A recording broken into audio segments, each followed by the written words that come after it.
What if the path behind you kept getting closer, like the forest itself was folding in on you, and every turn led back to your own footprints? Some stories are too disturbing to be true, but what if the trail believes otherwise and it wants you to finish a journey you never started? Welcome back to Whispering Abyss. Tonight, I have something truly haunting for you. 5 Appalachian Trail nightmares told as if the night is whispering right over your shoulder. From a shelter log that answers in fresh ink to a switchback that loops like a snare, every minute will test what you trust in the dark. If you ever walk the trail at night, you know silence isn't empty. It listens. Story 1. The Whistler at Bloodroot Gap. I didn't hear the forest at first. I heard myself. Inhale, thin and cold. Exhale, a pale ribbon of steam that drifted past my headlamp. Then the night drew a breath with me and let it out as a low, deliberate whistle that traced the exact shape of my lungs. It was not near and not far, like a mouth pressed against the dark itself.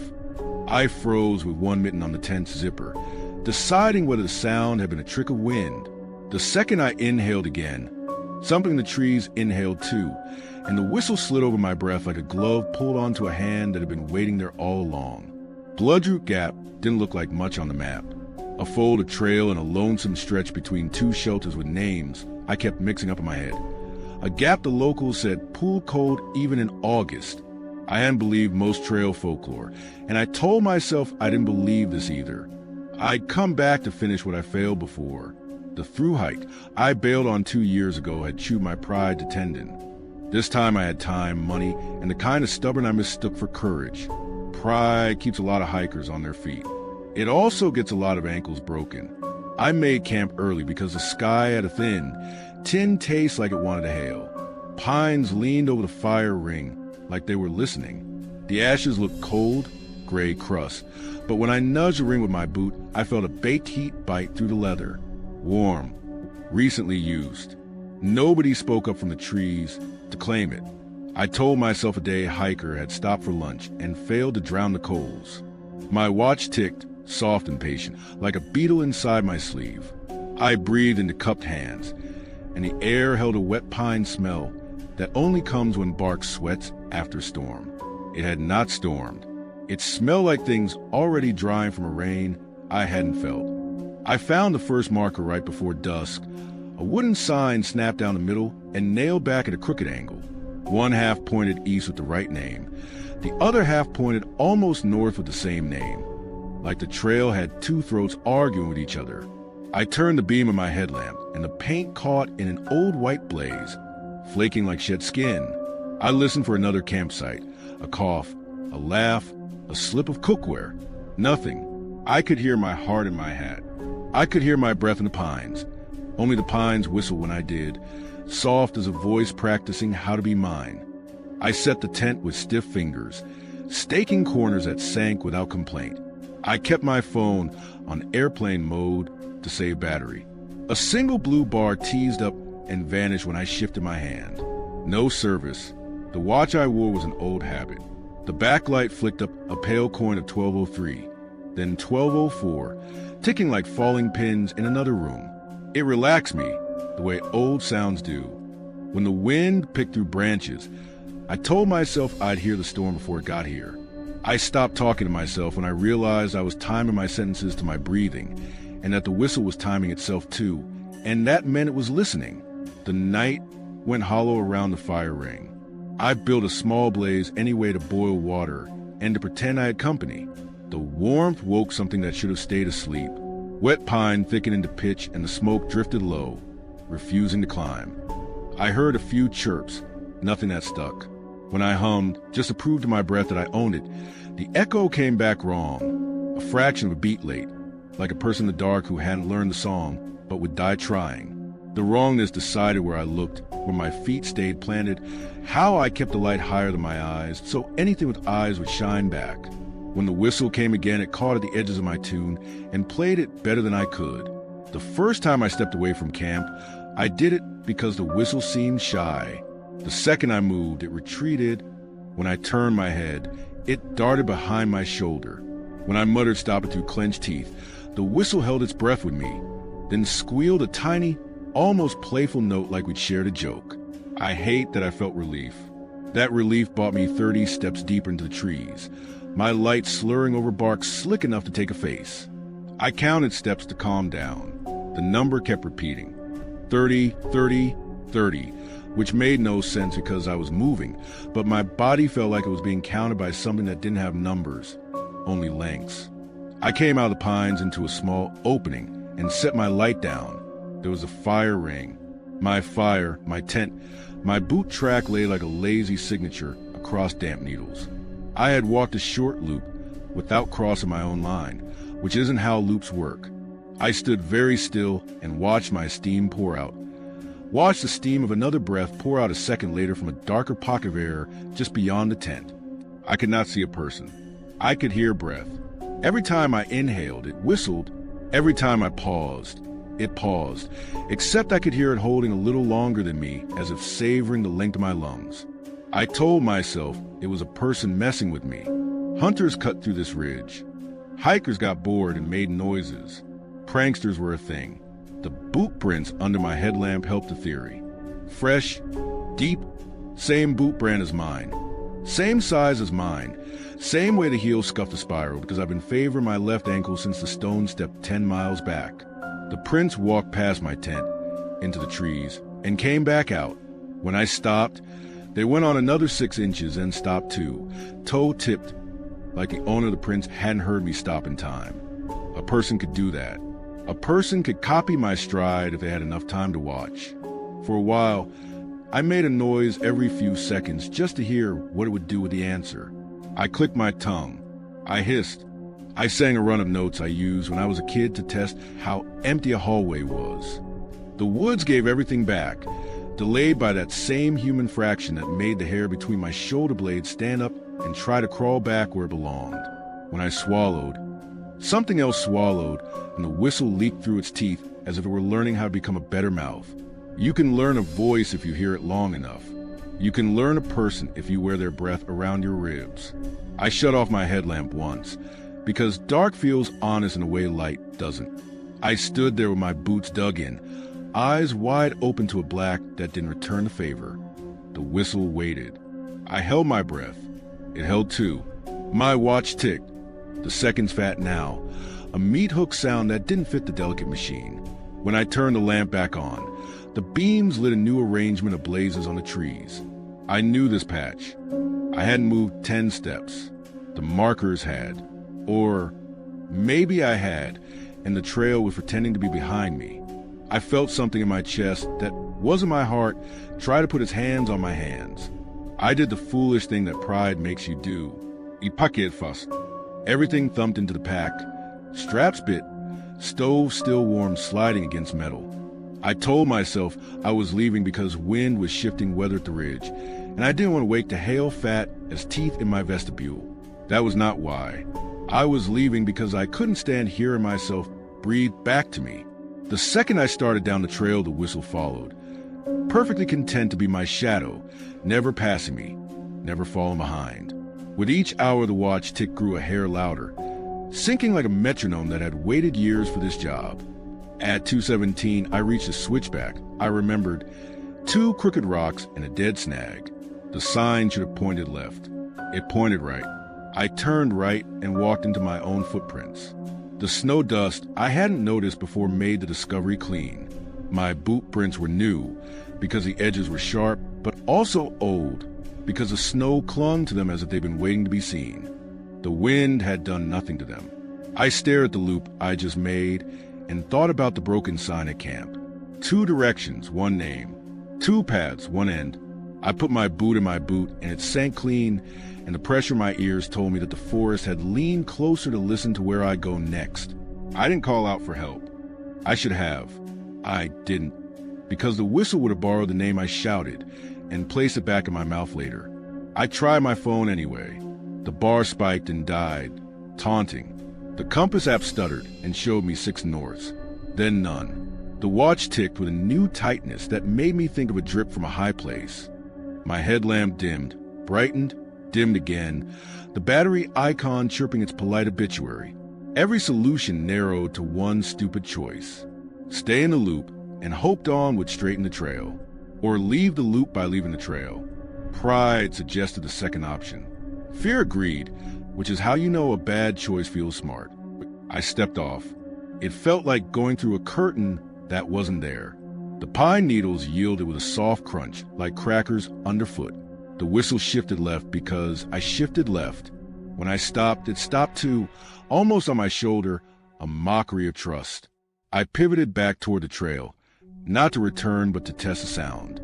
Behind me, a second whistle answered the first, the same pitch and shape, except this one lagged me by a full breath, as if something had learned the timing of me but hadn't nailed the joy of it yet. Two breaths does not mean two things when you are alone. It means you are not as alone as you told yourself. The red glow of the watch cut through my sleeve. 3:08. I pictured dawn at 6, the blue choke of it, and promised myself I'd be out of the loop before then. I told the woods I'd give it my voice until then. The word surprised me. I wasn't just scared. I was tired. Tired of the thing that had hunted me since a different failure. The voice that laughed when I turned back at mile 500. The quiet I'd been wearing as penance. When the whistle slurred into something closer to speech, I realized I'd been giving it more than breath for hours. I had been giving it the shape of what I never said out loud. I followed the boot prints because I needed to believe this was a person. Whoever they were good. Their stride stayed with mine even when I did the odd ankle-favored twist to baby that old injury. When I jumped a little log, their tracks jumped with me. Then I tested the theory and stopped cold. No weight on either foot, and the prints walked 5 inches into the duff and paused on their toes, as if the wearer had not been told I'd stopped and needed to catch up. I stepped backward. The prints did not step backward. A person can guess and mimic. A person cannot put their foot down after you have already decided not to. The headlamp tried to die again, flicked back out of stubbornness, and lit a face for half a heartbeat that wasn't a face. I saw the negative space where a face should be, an oval of darker dark between 2 shreds about it bent as if a head leaned. I saw a breath condensed there, not from heat, but from intention. A soft streamline of vapor curled from that hole in the night and kissed mine in the air like old lovers naming each other. I did not move. I did not look away. If you'd ever been held as a child with your ear pressed against a chest, that is what the sound felt like, except it was my chest it pressed against and my ribs it counted. The watch ticked higher, faster, until it no longer sounded like seconds. It sounded like someone tapping a fingernail on the face of glass and counting down to a punchline. I knew then that time here didn't care about clocks. It cared about rhythm. My breath had become currency, spent on something that only accepted my kind of coin. If I wanted to break whatever was happening, I needed to break the rhythm. I needed to do the one thing my body refused to do. Hold it. Hold until my vision went static and my ears filled with cotton. Hold it until the whistle got curious and leaned too close. I drew breath. I let it out. I stopped. The whistle, faithful, stopped too. I waited until my throat clawed. Spots peppered the trees. The watch tick drilled my ear. I felt something lean because space made room for it. The cold on my cheek changed to another cold, the cold of shade within shade. The whistle did not blow. It hung like a mouth pursed, vibrating from hunger. When I couldn't stand it anymore, I snapped a breath in hard and heard the thing inhale with me, helpless to resist the shape I had taught it. It entered too far. The sound landed inside my mouth, behind my teeth, like a thin blade of winter shoved through a keyhole. I ran. Not clever, not brave. I ran the way a deer runs when it decides that death can try to chase, but the body will not be there when it arrives. Branches clapped my shoulders. The headlamp bounced and smeared trees into a gray wash. The watch decided to speak in gongs. Somewhere in front of me, the trail appeared and disappeared, stitching and unstitching like I was tripping over its hem. The whistle kept up, patient and smooth, because it did not have legs, only the exact length of my lungs repeated forever. I crashed into a clearing that wasn't on my map. The pines peeled back like a curtain and showed me my own campsite from the opposite side, which is a neat trick when there are only 4 sides. My tent glowed faint from the ember I hadn't banked right. My fire ring clicked as stones gossiped back their heat. Boots the size of mine stepped out of the air just ahead of the vestibule, pressed down, and then nothing stood in them. My headlamp grayed out. The watch tick rose to a steady tone that made my teeth ache. Everything I had avoided was arranged like a stage, set built just for the last breath of play. I understood then what had been wrong from the start. The whistle was not chasing me. It was rehearsing. It had been waiting for me to learn it as much as it learned me, to lock the pattern so tight that the difference between me and the dark narrowed into a seam. You can't open a seam by pulling from one side. You have to push both sides in at once. I tried to laugh because the thought was stupid and true. The sound came out as a wheeze, and the pine smell washed over my tongue like a tongue of its own. Every inhale went thin, like something else had inserted fingers into the bellows of my chest and was measuring how far they spread. I had one choice left, and it wasn't a smart one. I spoke to it, not with words, but with the shape of words, the breath work that happens before meaning arrives.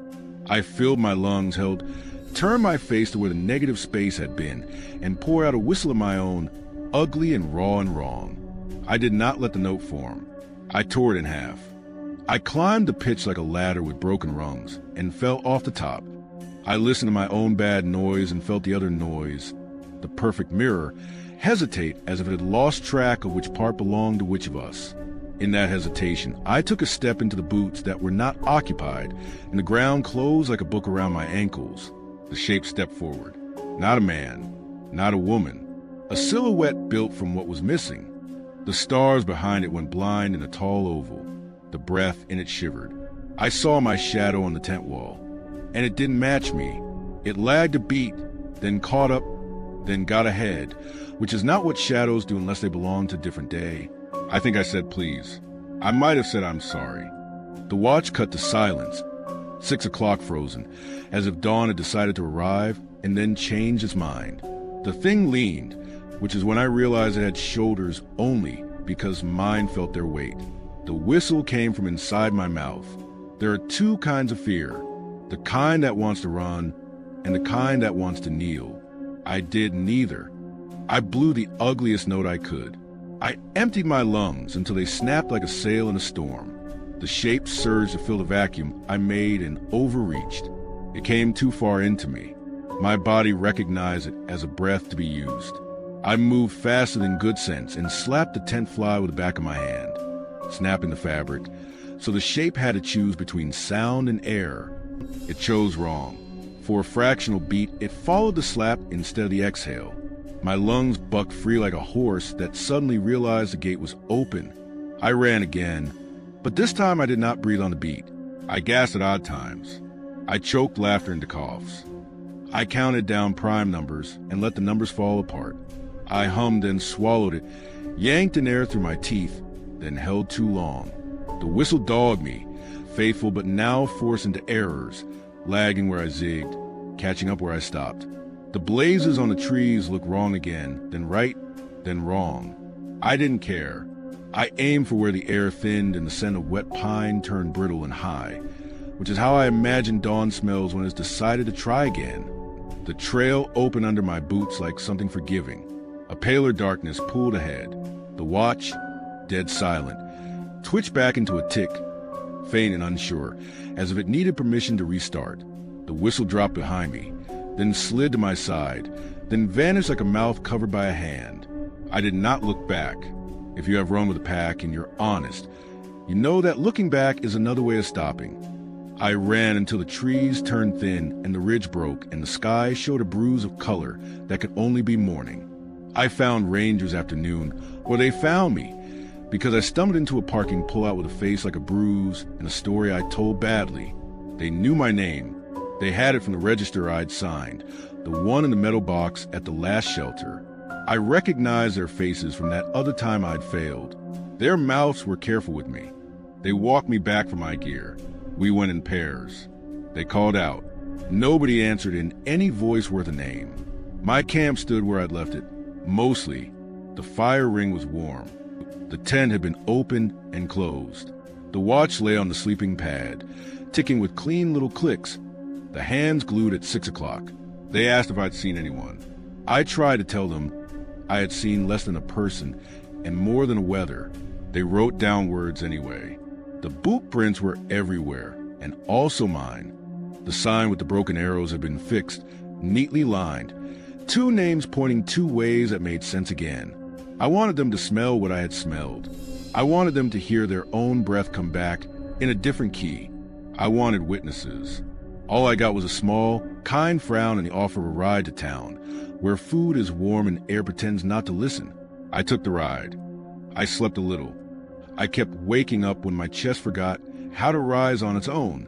The nurse at the clinic said the numbers looked fine, but her pen paused when my pulse monitor put in perfect sync with her inhale. She laughed it off, and so did I. The town had a diner with walls the color of old coffee.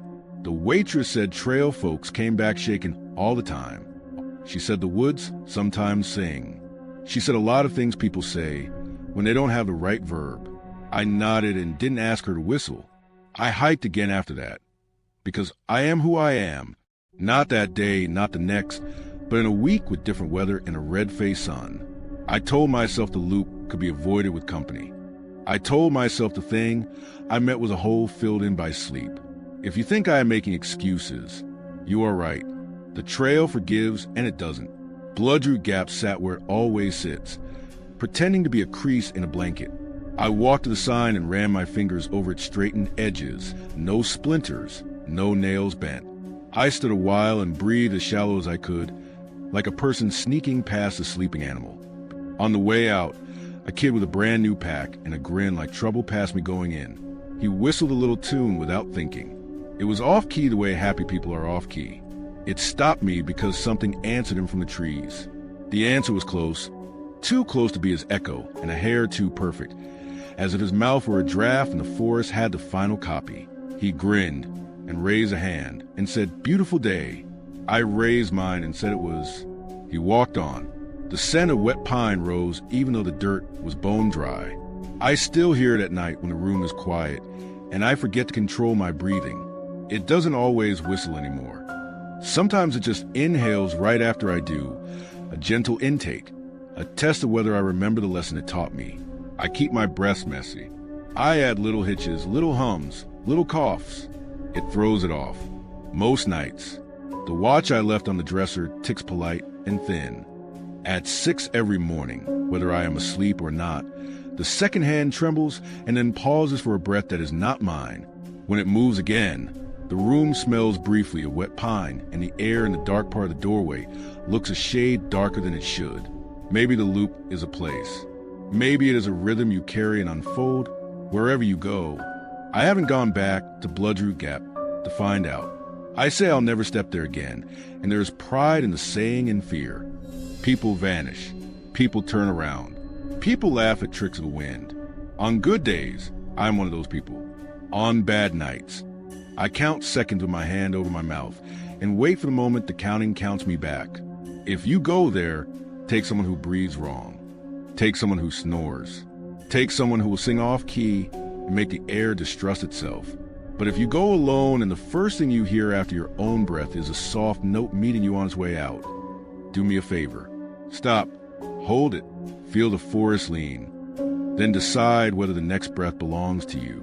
If you give it away, do not be surprised when something steps forward to claim it like a debt. And if you hear a whistle in your room tonight, that doesn't come when you exhale, but when you think about exhaling. Don't turn on the light. Don't check the door. Just listen. Listen for the second breath, the one that lingers a fraction too long, as if it is learning how to be yours. Story 2.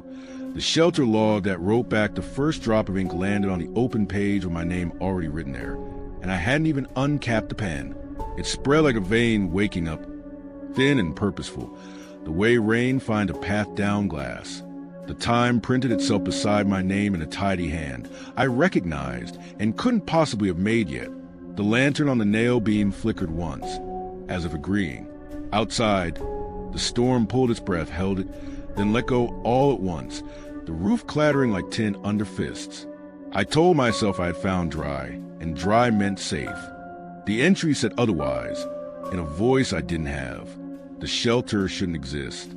Not on my map, not on the app, not in any dog-eared notes passed between hikers over instant coffee.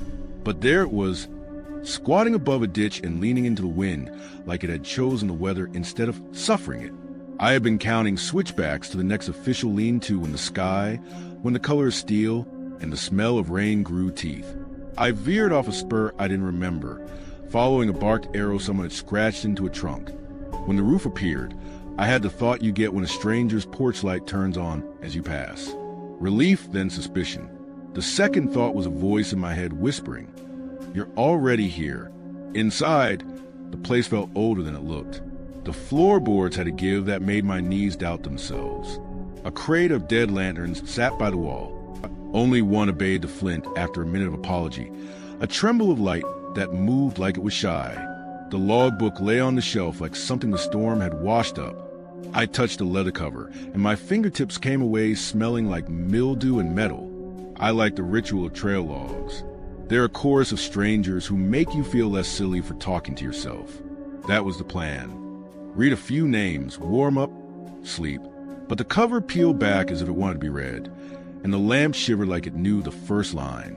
The entries were in that messy trail style. Dates rub against doodles. Jokes become prayers. Routes collapse into arrows. I found a page with a thumbprint of dry brown in the corner. I told myself it was rust. The way you tell yourself a shape on a roadside is a tire tread instead of a snake. I kept reading. The rain hit new anger on the roof. Someone had written, in neat print, "You're already here." It was dated 2 months ago, signed with initials I didn't know. The lantern pulse timed itself to words, and when I turned my head, the light dimmed, then returned when I looked back. I laughed, waiting for my breath to relax. It didn't. My stomach made a sound like a small door. I dug for jerky, took a chew, and only after the salt hit did I notice the way the next page had faint dents in it, like someone had pressed hard and then torn the sheet away. The dents spelled my name. I leaned closer. The imprints ticked in and out of visibility in the lantern glow, as if the page preferred the storm's rhythm to mine. I rubbed the paper to catch more light. The letters darkened, bruises blooming into ink. The time next to my name was a minute in the future. The roof boomed to mark it, and the page finished writing my present before I could. I told myself this was a prank. Some clever section hiker with time to kill. Someone who had seen my name back at the last register and decided to perform a magic trick with graphite and ink. I pressed my thumb where the new time would go, waited, and lifted. The number still arrived beneath the smear. The lantern flickered a scold. I thought about leaving. The rain made the thought loud and ridiculous. Water flung itself sideways through the open front, drumming the bench, slapping the map pinned under my elbow. I watched my breath fog and fade, and the ink on the page swell, as if it were breathing along with me. I was not alone, though the only company I could see belonged to verbs. The first prediction was almost insulting in how small it was. On a page 3 back, above a smiley face and a sketch of a salamander, someone had written Sam was going to hum the old weather jingle from radio, right before they remembered the second verse. I hadn't hummed it in years. It lived where power outages live in the closet childhood. I told myself, do not give it that. The way telling yourself not to scratch makes your nails move. My mouth found a tune, and a note slipped out without permission. The lantern blinked with what felt like approval.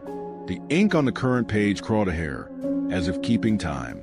I flipped forward, and the logbook made that sound old pages make when friction redistributes history. Outside, something heavy sheared in the wind and crashed into upended dirt. I read an older entry because older things should be harmless. It said the storm will start right now. I heard it before I felt it. The first real sheet of rain slammed the roof and bounced. The second blow found my shoulders like an unwelcome hand. I kept reading, because once you match word to world, you want to see if the trick will repeat. It did. The line after that said the lantern will ask for attention, and the mantle flared and dimmed, and the circle of light crawled toward the book like a living thing that missed my lap. I opened my mouth to make a joke about whether witches to the empty room. The next page whispered back at me in dry paper. A sentence deepened from faint impressions. Stop looking for me in the trees. It's not out there. It's here. I jerked reflexively toward the open face of the shelter, toward the ton of water coming down. Even as my eyes stayed on the page, the words came unto themselves. You're already here. The phrase annoyed me now. It sounded like a refrigerator magnet you'd find in a gift shop that only sold one thing. I flipped on instinct, hunting for a signature, A clue, the shape of someone else's mind. The brown smear on the corner followed like a scar. I told myself I had to test this properly or I'd be haunted by someone else's punctuation for months. I closed the logbook. The lantern sighed. The room lost definition, with turning to charcoal sketches. Even with the cover down, a thread of ink crept under the edge like a termite trail. I weighed the book with my palm until the hinge complained. Beneath the leather, something moved, slow, like sap working. My phone buzzed with optimism and died with guilt, the final percent gone. I tried to picture the next official shelter and measure the time and rain between here and there. The roof answered with a triple thud that sounded like fists. The path out would be a river. Every plan closed like an eye. So I reopened the book, and the book reopened me. A fresh line on the page said Sam will rub their temple and pretend it's a headache. I dragged my knuckle across my brow without meaning to, heat rising into my face, as if being watched had turned my blood uncooperative. It added Sam will decide to read a random old page to prove this isn't about them. I swallowed, let petty disobedience tell me which sheet to lift, and landed on an entry dated last year. Same month, 1 week off. My name sat there in tidy script. It wasn't a common name on trail registers. There are many Jakes, many Avas, but there aren't many Sams who print the M with a long stem that dips. I was not alone in that feeling. I fell on the red herring like a starving thing. Someone else with my name. Someone who writes letters the way I do because the same third grade teacher taught us the same scolding for lowercase m's that look like n's. It isn't me. See? It can't be. Relief flooded fast and dumb. The lantern leaned into the page like it wanted to read over my shoulder. The next line appeared without theatrics. The handwriting is identical, down to the tremor in the downstroke when your hands are cold. I licked my lip. My hand made the downstroke in the air above the paper. The tremor matched like a fingerprint in ink. Another page said the storm hits peak at 3 a.m. I looked at the clock face of my dead phone. Absurd habit. The lantern pop answered, the mantle breathing with me. My watch ticked under my sleeve, reliable and stupid, and I had the urge to set it on the shelf the way you put a metronome near a pianist. The book didn't need it. The book had rhythm of its own, borrowed from the roof, the rain, the hinges of the shelter, from the small machines inside me I never think to name. I felt it begin to push me into its timing, the way a crowd moves you without permission toward a door you didn't want. The shelter shook as a fur bent and spilled water down its back. The one dry corner tightened in around me. The logbook's pages had a thickness to them now, heavy with weather. The ink lines didn't sit on top. So much as grow from the pulp, like moss. For a breath, I imagined some other, older hiker, a good hand and a sick imagination, crouched here years ago giggling at the future. Then the lamp hissed and flared, and a noise from outside arrived that my mind recognized before I did. Water moving where ground should be. I stood, and the book said Sam will stand. Then it said Sam will sit, because standing makes him dizzy, and I sat, angry with my own body for obeying narration. Choice feels different when the room is narrating you. It's like you start making shapes out of reason, so you don't have to admit you're being pushed. The way water bodies pretend they're following a plan when they run downhill. I stare at the pen lodged in the book's spine groove, old and black and surprisingly clean. My fingers wanted it. They wanted to put my name where it already was, and then pretend the loop was consent. The shaking in my chest made a new, small, unwelcome sound that wasn't breath. It was a rhythm against my ribs that I could only hear when the lantern wavered. I got to my feet again because fear likes repetition, and so, does I told you so. I rounded my shoulders and poured every stubborn thought I had into one line on the open page. This isn't me. The ink came out too dark, too smooth, as if the pen had been sucking on the sentence for hours and was relieved to spit. The lantern flared hot, a perfect circle burning into the dust around my boots, a thin ring of light like someone chalked the shelter floor in a closed loop. The rain cut, as if someone had seen the sound and pulled it down, and the sudden quiet made my head ring. The page did not wait. It answered instantly in a hand that was neat and tidy in mine. It will be. I tried the door that wasn't a door. The open front swallowed my steps with a dark that felt elbows deep. The ring of light didn't move with me.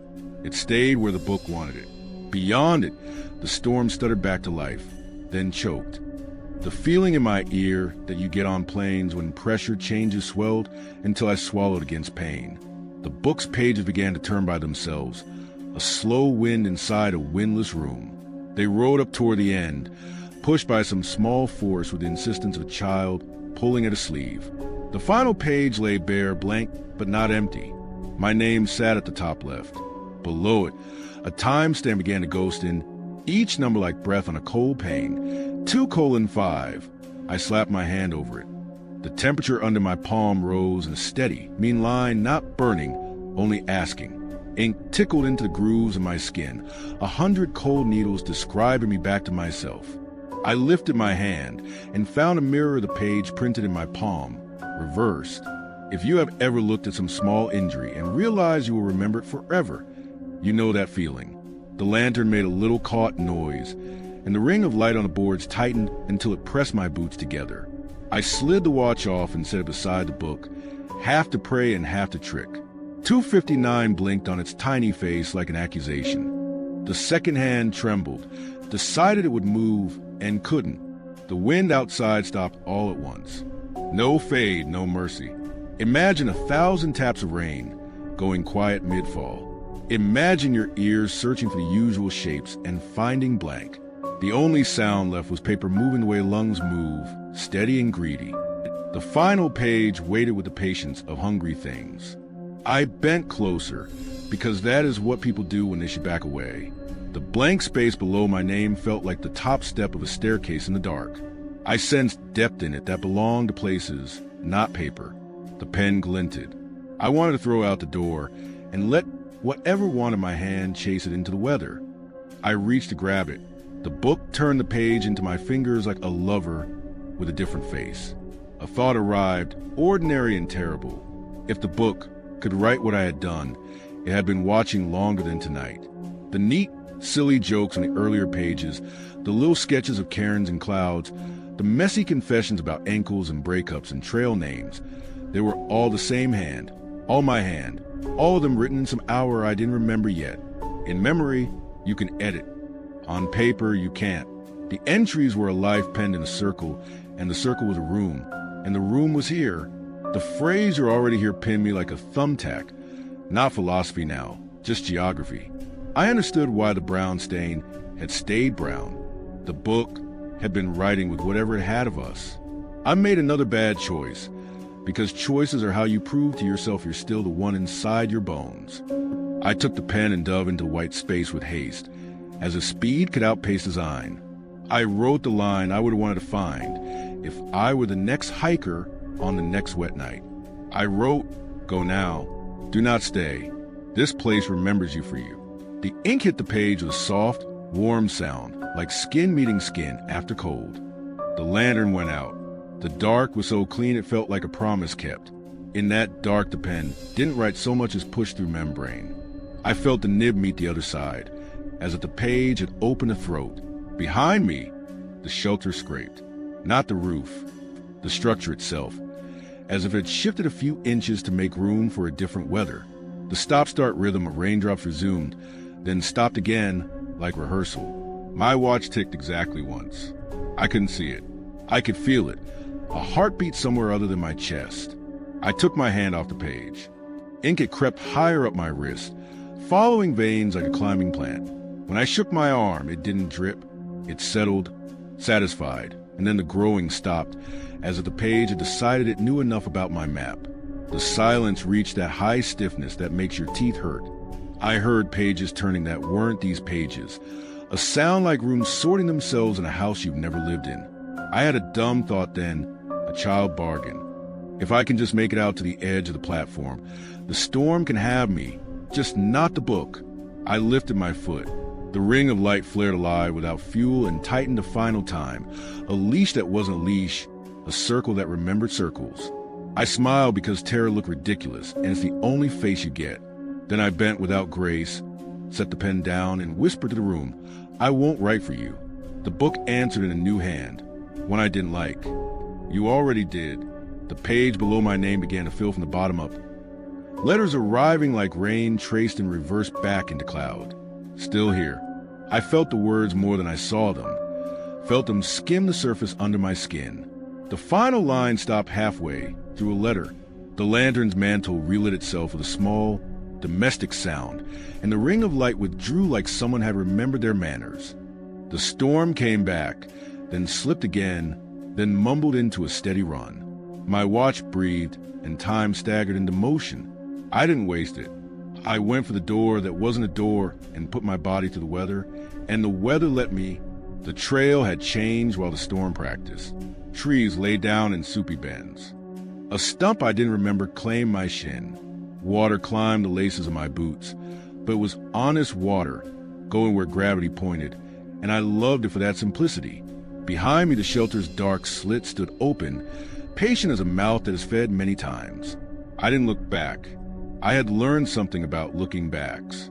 You do it to prove the thing won't follow, and the proof becomes invitation. I counted paces until the roof vanished behind trees.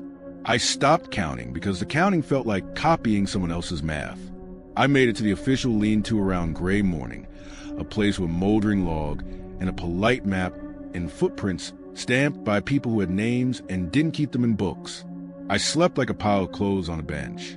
When I woke up, I was so hungry I thought I'd eat a page. A ranger found me an hour later.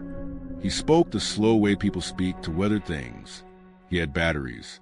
He had apples. He had the kind of quiet that's big enough for someone else's story. I told him mine in a way that let him label it. He called it shock and exhaustion. He called it reading into things. He offered a ride down. I said yes because yes was what my bones said. Weeks later, a volunteer from a trail maintenance group told me, over a table littered with flyers and coffee stirrers, that an unlisted shelter had burned. Lightning, they said, or carelessness. They found a char line, and the rest gave up in a hurry. They found a book with edges singed and pages that wouldn't wet. He didn't show it to me, but he described it like a man trying to draw a dream. He said the last entry was brief. 2 words, still here, signed Sam. He laughed the way you laugh when a coincidence wants to stand on your foot. I nodded like a person who shares a name with other people. Inside, my wrist itched. The ink line under my skin had faded to a pale thread you could miss if you weren't looking. I don't look. Sometimes, late at night, when a room grows as still as paper and the hum in the walls seems to lean toward you for instructions, I hear a scratch from the direction of the shelf where I keep things I mean to throw away. The sound is soft enough that you can excuse it as house, as heat, as neighbor. It keeps time with my breathing when I notice it, and it stops when I pretend not to. On the coldest nights, the air smells like old metal and wet cardboard. I think of that ring of light on damp wood, and the way a sentence can pin you to the floor. I keep a cheap spiral notebook in my pack now, and I write into it with ugly pens that skip. I don't read registers unless someone else asks. I don't hum in shelters. I lie to myself better about the weather. And when a page in a stranger's hand says you're already here, I say aloud, quietly and not for an audience, no, I'm not. I don't know if it matters. I don't know if denial has shape enough to push back. But I will tell you this. If you step into a place out of rain, and the light trembles when you turn a page, and a blank sheet has imprints waiting to darken, close the book. Don't test it. Leave an apple, leave your pride, and go back into the honest part of the storm. If the thing wants your story, it will make sure you stay long enough to write it down. If it wants you to believe you chose it, it will let you write the first line. And if you find my name where you don't expect it, don't draw comfort. The book doesn't care how many Sams are out there. It cares that the handwriting fits and that the wrist bends the way it remembers. If your lantern flickers every time you think about turning the page, don't. Let the storm decide you. Let the night write itself without you. Because some shelters don't keep weather out. They keep weather in, and what they keep in ink. Story 3. Trail magic after midnight. I bit into a granola bar and heard my own chewing from behind me. It was the same rhythm, the same tiny crackle of oats, half a beat late, like a stranger shadowing inside of my jaw. I turned, half a smile ready for a tired hiker's joke. But the clearing held only lantern glow and a table laid like a kindness left out for the lost. The light didn't flicker. It looked poured, steady as syrup. The smell of cinnamon sugar floated up from the open cooler with the old summer of county fairs. I kept chewing, because stopping felt like admitting I had heard it too. Trail magic after midnight is either salvation or bait. You don't expect a folding table this far from a road. You don't expect polite handwritten notes or a cooler chiming with ice. You expect bleached bones of bottles, maybe a heel of bread gone green, a raccoon with an attitude. But everything looked new, thoughtful, bags of chips lined in a neat fan, oranges with the stickers still on, even a big plastic jug of water with the seal unbroken, sweat beating at the shoulders like it had been carried here by a human with better calves than mine. I told myself a church group had hiked in at dusk. I told myself generosity didn't need witnesses. A card stood in a frame at the table center. Take what you need. Leave what you owe. The handwriting had that clean loop of kindergarten teachers and retirees with patience. I checked the dirt for footprints by reflex. The lantern light made shadows too long and not quite attached to the objects casting them. I found nothing but a gray shuffle from my own boots, a slurring of tread near the table where I'd paused to trust the world. I lifted the cooler lid and chased a little steam of cold. The ice gleamed like glass, perfect squares with no slush, no frostburn flakes. I pressed the cube with my thumb, and it pushed back without melting, like plastic wearing a costume.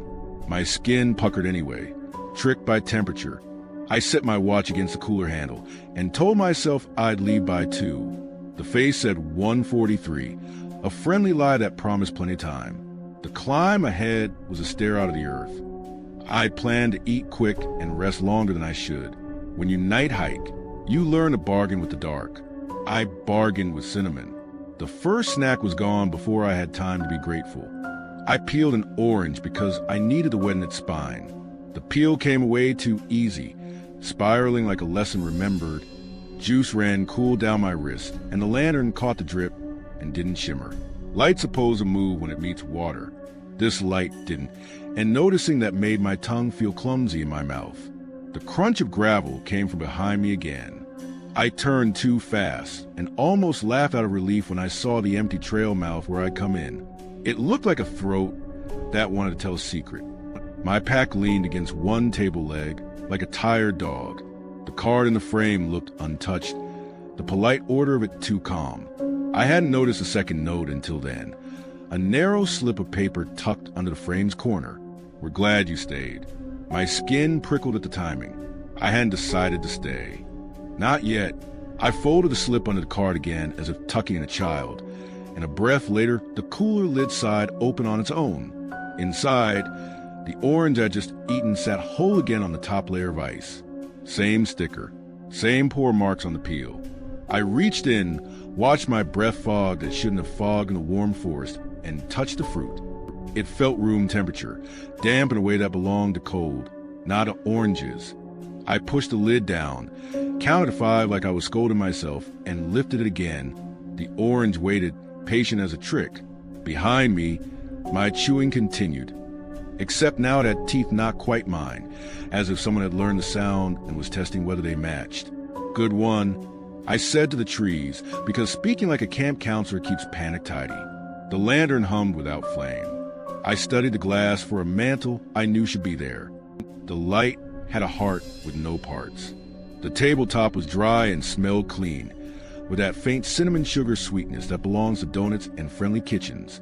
It made my stomach trust strangers. I don't like that about myself, but weariness turns a person's edges soft. I took a second bar. I set my wrapper on the table and went to tuck the empty in my hip pocket, because leave no trace doesn't need an audience, and then the wrapper was back on the table where my hand had been, flattened as if a palm had smoothed it. I checked the trail I came from. The path felt wrong now. Not a path at all, but a length of dark cut the shade deep in the wrong around it. My headlamp found nothing to climb, nothing to read. I took 3 steps toward it, and 2 of them I heard from behind me, like I was in a room with bad acoustics, and my echo wanted to be a person. I breathed through my nose. Cinnamon thickened towards sickly. I looked at my watch to anchor the numbers. 1:43. The second hand crawled a smidge and returned, like a bug caught under a glass that couldn't commit to death. The card in the frame held steady on its line. Take what you need. Leave what you owe. It had that friendly authority of a pastor, reminding you to bring a casserole. I searched for a donation jar. Nothing. A note about a Venmo. Nothing. A list of recommended items to leave. Nothing but the table and its promise in my pack, which is to say everything and nothing. The cooler lid lifted again with that civil whisper. The orange had company now. A twin of the bar I had just eaten lay on top of the cubes, the tear in the wrapper mimicking the one I had made. My teeth ached in preemptive shame. No, I said at the table, and hated how the words sounded like begging. Footsteps to my right, the soft grind of grit, stopped the way a person stops when they see you notice them. I swung the lantern with both hands. The beam didn't swing. It simply moved all at once like an idea. The shadows lagged. I know how it sounds. I breathed into the back of my hand and made myself give it a rational. Maybe the lens was frosted. Maybe the mantle was LED pretending to be old. But then I found the cooler sweating again without drops, and the card's words looked hand-done and printed at the same time, and the watch on my wrist had become a liar nobody fired. I sat on the table's bench, drew my pack close to a foothook, and opened the top flap. Inside, the food bag slumped light. I thought about pushing through the night with what I had. The climb would chew me, but it wouldn't kill me. I thought about the market in the next town and the heat lamps and the cashier speaking to me like a person who lives on the right side of glass. I took another bar and told myself I'd leave more than I took. I gathered fallen branches to build a little altar of fairness. I set my headlamp on top like a cap. When I turned back, the slip under the frame had half slid free again. We're glad you stayed had become we're glad you're staying. 15 minutes, I said out loud, because clocks do better when you promise them. I checked mine again. 1:43 smiled back, unchanged. I shook the watch and the second hand trembled as if embarrassed. I set it next to the lantern. The glow didn't kiss the glass. It just was. I bit the second bar, slow, and the sound from behind me matched, then matched too well, then matched before I closed my teeth around the oats. I froze, molar hovering over sugar, and the other sound hung open too, like a mouth waiting to be told what to do. My skin crawled in the polite way of bad weather arriving on a summer field. Okay, I said, because pretending you're hosting helps. If this is your station, I'll leave at 10. I dug for my wallet with hands that wanted to be useful and came up with a folded bill limb from sweat. I tucked it under the frame. The frame was heavier than it should have been, as if a hand underneath pushed up as I pushed down. The bill disappeared a fraction of an inch beneath the frame. I didn't like that. I pulled my hand back and counted my fingers like a child. The cooler coughed a little chime, and the ice cubes inside shifted without melting. The air smelled like powdered sugar left in a hot car. A new slip appeared at the edge of the table, where my elbow had been. Not printed, not placed. Just there. Thank you, Taylor. My name pinched something behind my ribs. Trail folks guessed names from tags, from introductions back at the shelter, from gossip that travels faster than feet. But nobody had been here to hear mine since sundown, and the last campsite I'd passed had held a quiet pile of tired bodies already zipped into nylon. I flicked through reasons like index cards in a box, the way my mind does when it judges me for believing. None of them held. Who's there? I asked the dark. You want a bar? I held one up as if offering the night a dog treat. The crunch came, gravel rolling, stopping, then a second set, either older or further. The lantern's glow swelled like a held breath. I stepped to the edge of the circle, and the toe of my boot touched a line that wasn't a line until my foot felt it. The clearing rim had a seam where cool became warm, where smell shifted from cinnamon into something else. A sweetness turned wrong, the way flowers rot. I lifted my foot and set it down beyond the seam. The clearing tugged me sideways. I blinked and found myself stepping back to the table. The bar still held out, my mouth finishing a sentence I didn't like hearing in my own tone. Not funny, I said, though whoever made the rules hadn't promised jokes. I pocketed the bar and, for the first time since arriving, looked for a human detail that didn't belong. A bottle cap under the bench, a bootlace, a wrong brand. My lamp skated over nothing that wasn't part of the set. Even my pack looked newly cleaned. I unzipped it and found a note folded in half where my sock should be. The paper was the same as the slips. The handwriting was mine. It read, "You'll be fine," in the same hurry I use when I pretend to know. The date at the top was 2 days from now. My stomach went hot, and then annoyed at my belief. I told myself my friends had played me, that a trail family had gotten creative. I told myself this even before I checked the letters and saw the shake in the downstrokes that only happens when I'm tired. I backed the bench another inch, and the lantern brightened to keep me in its center, the way a spotlight follows a reluctant actor. The card in the frame smiled its command. Take what you need. Leave what you owe. The words breathe. I'm not exaggerating. The ink swelled and relaxed like lungs. The cooler breathed too. My watch on the table face said 1:43, and the second hand tried again to move and achieve half a click before letting it go. I knew then that if I stayed, I would be on time forever and never, a little quarter before promise. And that notion did something mean to my resolve. I stood. I shouldered my pack. I took the 10 back from under the frame and hated myself instantly for the stingy feel of it. I'm leaving, I told the clearing, more to bind my own feet than to be polite. The lantern flared in a pulse that had the soft bass of heartbeat, and the slips of paper on the table rustled as if a draft had found them. The cinnamon turned rancid, like a spiced drawer gone wet. The crunch of gravel multiplied in the dark, as if several sets of feet had agreed on what distance meant and were meeting it. I aimed for the seam and pushed through with my shin leading, like surf. The seam flexed and put me back by the cooler. Listen, I said, to whatever had me. I don't owe you. The note under the frame slid free on its own, where I made it, or the table tilted a hair. The new line wrote itself without scratching. You've already paid. The cooler creaked and the lid rose to show me a copy of my water bottle. Half drunk, the dent I'd put in the plastic near the neck from a drop last week, beating with the wrong kind of sweat. I stared until my eyes watered. When I blinked, the bottle was gone. The cooler housed the same oranges and bars, and kind chips again, posed for a photo. The shapes gathered at the clearing's edge, just outside the honest light. I saw them without seeing them the way you understand clouds at night, taller than a person by a head, or maybe the light just shrank portions of them. They wavered in place, like bad reception. My breath wanted to soften to accommodate them. The lantern pulsed and held. The slips of paper kept appearing wherever I wasn't looking. Stay, eat, rest. Your legs will thank you. We're so glad you stayed. We're so glad you're staying. We're so glad you'll stay. The watch hand dragged its resistor around an invisible obstruction and snapped back. I did the one thing that felt mine. I knocked the lantern over. The glow didn't tip. The glass fell, and the light hung there like a full moon with its own rules. The shapes of the trilene bent forward, as if delighted I'd figured out a trick. The table hummed like a refrigeration unit that didn't exist. The smell of cinnamon climbed into my sinuses the way a memory does. No, I said to it, like to a dog with bone in its jaw. No, not mine. I opened my pack, found the last of my honest food, and placed it on the far edge of the table. Here, I told the card. You want exchange? Take this and let me go. A slip appeared on top of the packet as it landed. Thank you, Taylor. The letters bloomed as I read them.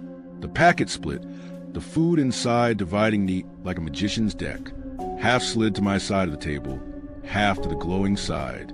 The shapes leaned in and the gravel sang under their shifting. The half on my side smelled right. The half in the glow smelled sweeter by a degree that made me swallow twice. You don't get to keep me, I said, tight to the coal behind my sternum. You don't get to feed off my second guessing.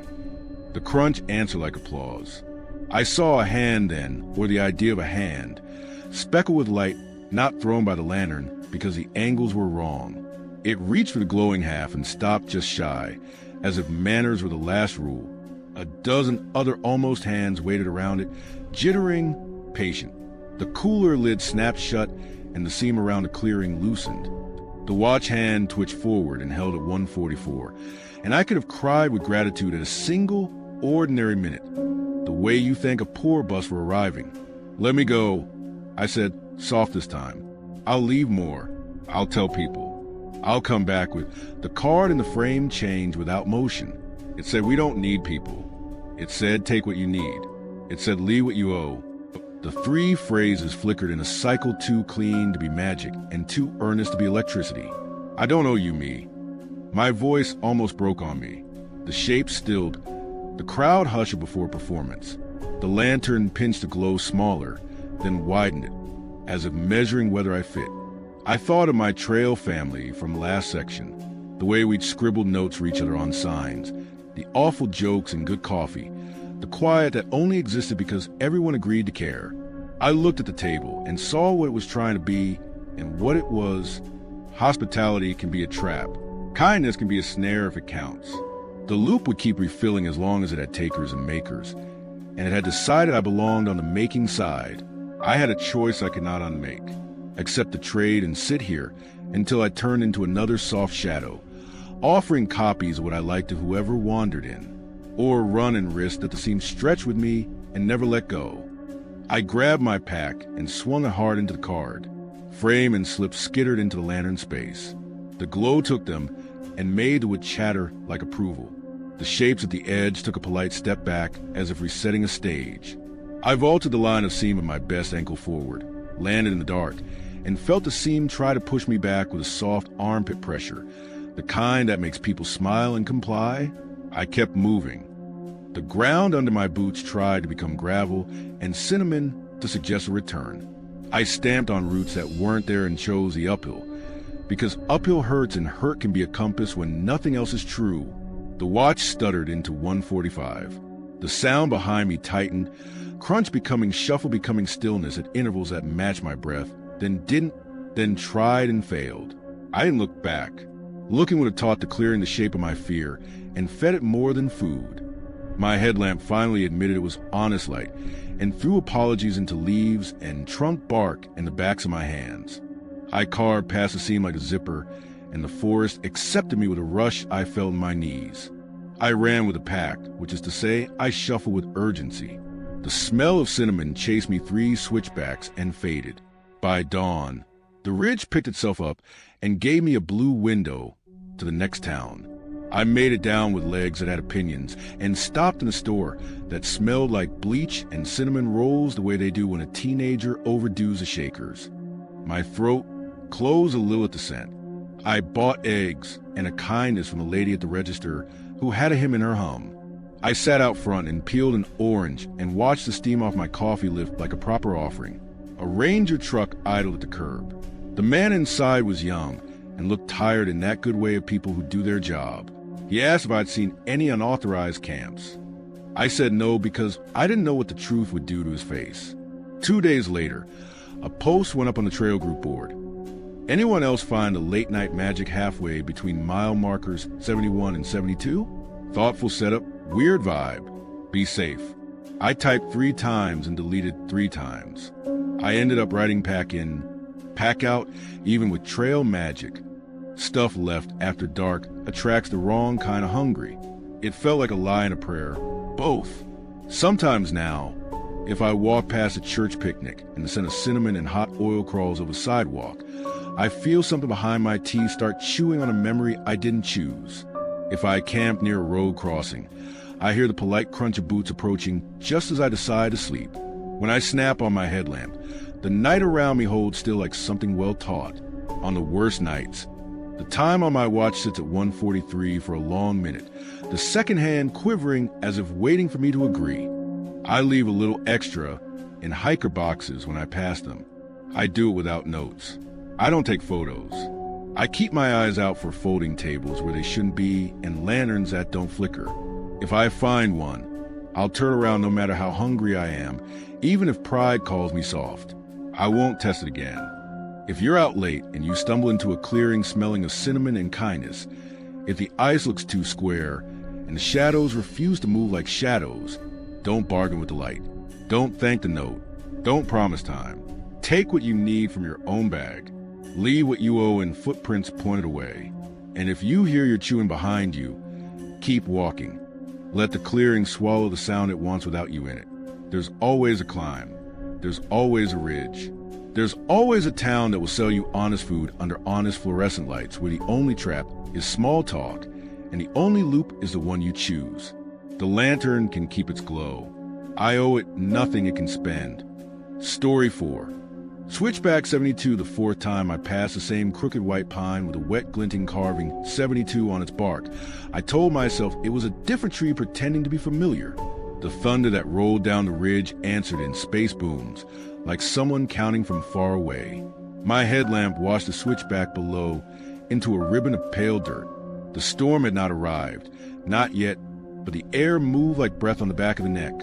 I adjusted my pack and kept going, because going felt like the only verb worth trusting. Down was supposed to be mercy after a brutal climb, but this descent had the gait of a treadmill. The grade kept promising relief, then stealing it. Fog gathered at my shins. A thin rope at first, winding along the trail edge as if it knew the route better than I did. Every time my heels settled gravel, a second, slightly delayed crunch answered from behind, as if a polite hiker with perfect timing traveled just out of view. I wanted to turn and say catch up or pass me, but pride turned that impulse to stone in my mouth. Storm by midnight. I'd set the last overlook, checking the bruised rim of cloud to the west like it owed me something personal. The watch on my wrist, useless for elevation but good for lies, ticked friendly. 10:32. Plenty of time to hit the lower shelter and tell someone the trail owed me a beer. You say stupid things to yourself when you're alone. I rounded the switchback, and the fog lapped at my knees and retreated, like it wanted to play and knew I wasn't in the mood. I didn't notice the snapped trekking pole until my toe knocked it, half buried in damp duff. Carbon shaft splintered at a diagonal, wrist strap ground into the dirt the way nylon gets when dragged by weather or a stubborn animal. I crouched and flicked mud from the brand logo with a thumbnail. Same brand as mine, but that doesn't mean anything on a long trail. We all buy the same dreams. Still, something about the scuffed pattern snagged memory and tugged. I set it back exactly as I found it, because ritual helps when logic fails. The trail sign at the next bend should have pointed left. The wind picked it up by the chin and spun it into the arrow faced right, then left again, then forward in a direction no human ever built. I laughed because signs wobble. Storm gusts toy with wood. When I stepped closer, the metal washer holding the sign to its post looked stiff with rust. It hadn't moved at all. My light made the arrow seem to shift, like an optical trick a bored ranger might enjoy. The word shelter stayed on the board like a brand that refused to smear. Crunch. Mine. Crunch. Not mine. A step behind me, delayed by the time it takes a decision to decide. I turned slow, so I wouldn't startle whoever had me in their patience. My headlamp threaded through fog and made white ropes of it, like a magician's scarves tugged from an empty sleeve.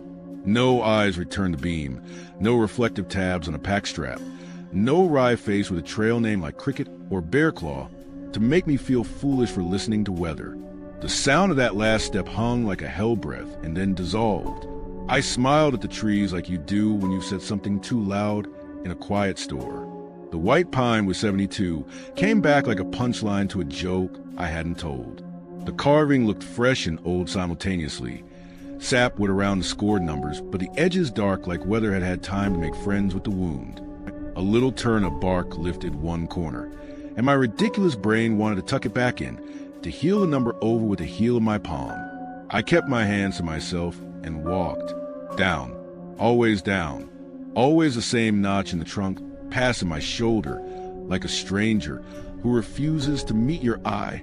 By the fifth time, the crunch at my back had become a habit, and I began to match it without meaning to, the way you fall into step with someone you pretend you don't know. I stopped. The echo stopped half a beat later, heel cracking a single pebble as a surprise at its own obedience. You can go ahead, I said to the air in a normal voice, because hearing yourself talk is a rope you can hold in the dark. The fog twisted shy and made the shape of shoulders that weren't there. I pivoted downhill to keep the momentum honest. The rope of fog brushed my calf like a tail. The snapped pole waited again at the inside of the next switchback. Same diagonal break. Same strap ground with that ash-gray edge that only happens when nylon burns against rock. I crouched again, annoyed with my own gullibility. The texture of the foam grip under my glove was too particular. The way the rubber cap at the tip had been chewed by God knows what looked familiar. I wiped mud from the logo, and the wipe revealed a scratch I knew. The shallow crescent where a granite step ate the pole last week had very considerately followed me here. My stomach learned a tight new shape. I did not spook easy. I know what raccoon shadows look like from 100 angles. I know how lightning lies in your peripheral vision and makes trees seem to change places. So I tested the world would matter. I broke off a branch that fit my hand the way the pole should, jammed it into the ground next to the broken shaft, and snapped it short. If I saw both the stick and the broken pole again, I would have to choose a story to believe. I left a little altar of proof and went on. Fog ghosts hiked beside my shins, pale and low, stitched like a hem to the edge of the trail. The grade dropped, then refused to, a stubborn slant that made my knees argue like old roommates. The white pine was 72, waited at the next turn like it had taken a shortcut. I stopped and let my light take in the bark. The numbers were the same shape, but trees keep their scars uniquely. This was the same wound. The stick I had broken stood planted in the duff below. Snap knew where I left it. The broken pole lay at the same angle. The part of me that likes cleverness admired the loop's commitment to bit. Lightning scratched a line somewhere above the ridge, and the thunder counted to 3 before arriving. You think you can triangulate a storm like a god. You can't, but you can hear proximity, and proximity was losing its patience. The watch ticked. 11:18. The descent should have dropped me a mile by now. My quad said they'd work for that mile. The map on my phone said no service and faked ignorance with a blank gray square that made me want to punch glass. I talked out loud again to keep my shape in the air. We're going to call this a prank, I told the trees, and we're going to admire the craftsmanship, and then we're going to leave. The crunch behind me responded like a friend who humors your denial for a few minutes because you're sweet when you lie. I walked. The fog grew a spine. It braided itself at knee height and kept pace, so precisely that when I sped up, it did too, and when I slowed, it knew. In the beam, tiny currents kinked through it like breath, not wind. Wind moves everything it passes. This fog moved with me, and because of me, as if a longer body slithered along the edge of the trail and borrowed my cadence to measure itself. The sign at the next bend told the same joke. It did not spin, but wore the illusion of motion like a crown. I wiped a finger along the arrow's face and came away with cedar dust and old paint. When I stepped away, the arrow looked down trail. When I stepped back, it pointed up. The fog parted to make the illusion clean, a hostess demonstrating features of a room. I laughed for real then, a little bark, because something in me likes it when rules pretend to change while staying exactly the same. The thunder shortened its patience. The watch said 11:46. I had made time, but not distance. The crunch behind me developed a second voice, as if someone else had decided they were late for something important and needed to pass. Fine, I said. Go. I stepped to the uphill side and made space that no one used. The fog licked at my ankles for my trouble. I went to the downhill edge and considered crashing through brush to cut a line, a foolish thought that gets people helicopter rides they never wanted. I dropped a rock over the edge to soothe the urge. It thudded sooner than the slope suggested, and then thudded again, like ground had layers stacked too close together. I hit the pine with 72 and stopped kidding myself. The bark's blister scab had a tiny knot in the upper loop of the 7, and I had started to think of that knot as a friend. The notch on the trunk where a branch had died years ago lined up on my left shoulder without me needing to adjust. All right, I said to the knot. What am I missing? The rope of fog tightened around my legs until it felt like a soft leash. The crunch behind me aligned with my heart. That's when I realized the delayed step wasn't echo. Echo repeats sound. This was repeating intent. Nothing breaks denial like touching your own handwriting when you know you shouldn't be able to. 10 paces below the 72 tree, the next white pine leaned at a polite angle and wore a shallow, careful carving at waist height. My name. The first letter had the same smug slant it's had since 3rd grade, the one my teacher used to tap with a pencil in affectionate despair. The rest of the letters held their own ticks and shame. I reached my glove to it and felt fresh roughness. Sap kiss leather. The cut was new. I didn't do this. I said, and heard the line sound exactly like a thing a guilty person says too late. The fog bent at the corner of my eye and made the suggestion of a shoulder leaning over the carving, a posture borrowed from a moment I hadn't lived yet. The crunch took one step closer and stopped, polite as a deer pretending not to stare at your sandwich. I looked at the broken pole again and knew what I'd been refusing to know. The scratch near the logo wasn't similar to mine. It was mine. The strap's ash gray where it came from the exact slide I'd made last week on a wet granite stair. The world had stopped being weird and become exacting, which is worse. If you want to test a loop, sprint. It's a bad idea on tired knees, but bad ideas feel like agency when the trail starts playing tricks with nouns. I told myself I'd run 3 switchbacks, then 4, then 6, then until the thunder landed on my shoulders. My body took the bargain before my mind could file paperwork. I ran downhill with my elbows tucked, headlamp jittering the world, into a slideshow that didn't solve anything. The rope of fog kept pace cheerfully. The way a dog keeps up because it was built to, I counted turns aloud to keep from believing I was only spinning. At the second turn, the pole waited where it waits. At the third, the sign performed its stupid waltz with its rusted bolt. At the fourth, the 72 carved, not smiled, its little mean smile at my left shoulder. I dug my heels and stopped at the fifth. Lungs turned to paper bags snapping in wind. The crunch behind me didn't stop this time. It took the last 2 steps it had been saving and put itself at my back like a backpack I hadn't invited. I turned without logic, because logic had quit on me. Fog became figures when you watched it with intention. Knee-high, then thigh, then chest. Shapes like people drawn by someone who had been told what a person was. Not shown. They were outline and breath and suggestion, and each stood in a notch of the trail where the fog collected thickest. Shoulders stooped not in sadness, but in careful mimicry. I took a step, and 10 of them took a step, a flower folding and opening in slow objection. When I lifted my hand, a dozen pale hands lifted, each a fraction off. They were good at it, too good. The crunch under their feet lagged by the exact heartbeat I had been pretending belonged to the canyon. I didn't let myself back up, because backs are invitations. I planted my pose. I spoke like a person explaining a boundary to a messy roommate. I'm going down. Don't do this. It's not funny. The nearest figure cocked its head in a pantomime of listening. The fog around its throat thickened, as if it knew where throats go and liked the science of it. Lightning tore the ridge open like paper. The thunder didn't wait all the way to 3 this time. It landed quick and close, shoving the air into my ears. My watch said 12:03. Midnight had arrived like a guest who didn't knock. The rain that should have been obvious wasn't. A drop licked my cheek like a testing finger. I looked at the 72 and finally let the thought finish. What if it wasn't a switchback count? What if it wasn't even trail at all? What if I wasn't looping the hill but circling a thing, and that thing needed a number to know which human it had reached? 72 could be a place, or it could be a tally. I hated the word tally the second it formed. I pictured chalk on the inside of bark, careful lines like days in a cell. Is that what you want?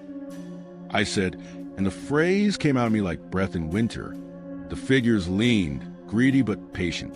The rope of fog climbed to my knees and stayed, a friendly dog sitting, waiting for my next command. My choice sat fat and obvious in my throat. Break toward the dark underbrush and risk breaking the only map my feet trusted, or continue the ritual these things wanted until the number rolled forward like an odometer. Lightning laced again and lit a face in the fog where a face should be. Except there were no features, just a hollow I recognized because it rested where mine would. I chose the wrong thing because it felt like an action. I lunged downhill at a pace my knees begged me to reconsider. Pole stab, feet slap, breath saw. The figure stayed exactly 1 step behind, then 1 step to the side, then ahead and behind at the same time, like they were practicing overlapping me from multiple angles to see which fit best. The white pine with 72 did its duty. The broken pole had found a more comfortable bed. The sign sat noble in its lie. Every turn shortened, as if the hill had been folded like a fan, and I was running from one pleat to the next, getting nowhere but faster. The fog pressed closer until the lantern glow of my headlamp became a bubble with skin. The shapes moved like hands on the bubble. Their crunch gained harmony. Half steps braided into whole ones. My name on the second pine freshened, the cuts dampening with sap that smelled like green bruises. I ran with my mouth open and tasted bark and electricity. I felt the world counting me the way children count on playgrounds, not loud, but with a solemnity that makes number spells. Somewhere above, the store made up its mind. The first real sheet of rain ran across the ridge like a coat flung onto a bed. At the next turn, the 72 was wrong. Not gone. Changed. The bottom of the 2 had the faintest scratch trailing beyond the curve, as if a hand that had carved 1,000 careful numbers had sneezed. It looked like a 3 trying on someone else's clothes. Relief hit me so hard it made me generous. I stopped. The fog arms raised like an audience trying to warn me about the villain entering behind me. I reached for the bark. The sap kissed my glove again, wetter now. I looked down at the broken pole to orient, at the little stick I'd snapped as proof, and neither lay where they had. The ground wore a blank face. Thunder shoved my sternum. The watch said 12:14. It didn't matter. Time was counting and not counting. I placed my palm on the wet bark, as if you can hold a number in place by touch. The figures made a sound then, not with mouths, but with gravel and needles and breath. It was not laughter. It was agreement. I loosened my hand and saw, with the clarity that attends bad math, that the scratch wasn't an error. It was a stroke begun. 72 wasn't a label. It was a live count. And my stopping, my touching, my believing had been the ceremony the stroke needed. Don't. I said to a living hill, which is as useful as writing your name in the ocean and asking it to remain. I backed from the tree and the fog stepped forward, a whole ring of almost bodies drawing a neat circumference around me on the switchback platform. A human could have rushed me, and I would have met with elbows and knees and ugly. This circle didn't rush. It closed the polite way a door closes when you've already stepped through, and there was only one way the hinge could go. The 72 fattened with rain, and I saw in the wet mirror sap the faintest chalk lines on the bark from old counts, old tallies, old hands. Not me, I said, soft and stupid, a person who still believed that senses sway weather. The crunch behind me came from in front, then from both sides, then from below, as if sound enjoyed the game of guessing where I'd move next. The rope of fog tightened to my thighs. The nearest figure tipped its head, like a bird gifted a coin. In my pack, the map rustled against my spare socks with the same sound it makes when I fold it wrong. That tiny domestic noise, paper complaining, pulled me back into a body I could operate. I did the only thing left that was mine. I turned uphill. Everything in me insisted down was the way to salvation, but down is where the count fattened. Up was a betrayal of muscle and plan. Up was the only direction the loop hadn't taught me to take. I drove my toes into wet dirt and clawed back toward the last switchback. Chest on fire, breath sawing, hands on roots that gave and held in equal measure. The crunch broke time. The figures struggled for a half beat, as if they'd been given a choreography note after the curtain rose. I planted poles and threw myself toward the lie of the sign, toward the place where it had pretended to spin and hadn't. Lightning walked 3 ridges at once. The thunder timed itself with my steps until I couldn't tell which of us had set the beat.